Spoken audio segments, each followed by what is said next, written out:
जिसको सुनाई नहीं देता है उसको क्या कहेंगे? कुछ भी कह दो साले को, कौन सा सुनाई देता है?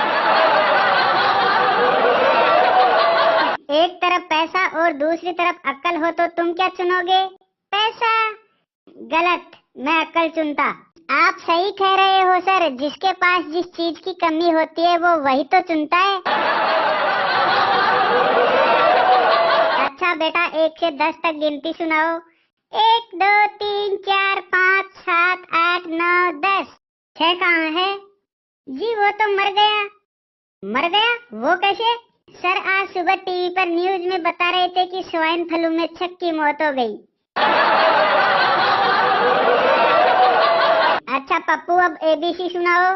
ABC। और सुनाओ। और सब बढ़िया, आप सुनाओ। पप्पू तुम स्कूल किस लिए आते हो? सर विद्या के लिए। तो कल क्यों नहीं आए? कल सर विद्या नहीं आई थी। तुम बड़े मूर्ख हो, मैं तुम्हारी उम्र में अच्छी तरह किताब पढ़ लेता था। सर आपको अच्छा मास्टर मिल गया होगा। अच्छा पप्पू, अब बताओ शाहजहां कौन था? जी वह एक मजदूर था।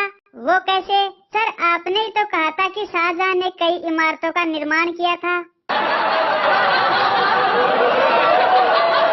अच्छा पप्पू, औरत शादीशुदा हो तो उसकी निशानी क्या है? जी सर मांग का सिंदूर। और पुरुष शादीशुदा हो तो कैसे पता चलता है? सर उसका चेहरा आपकी तरह लटका हुआ मिलेगा।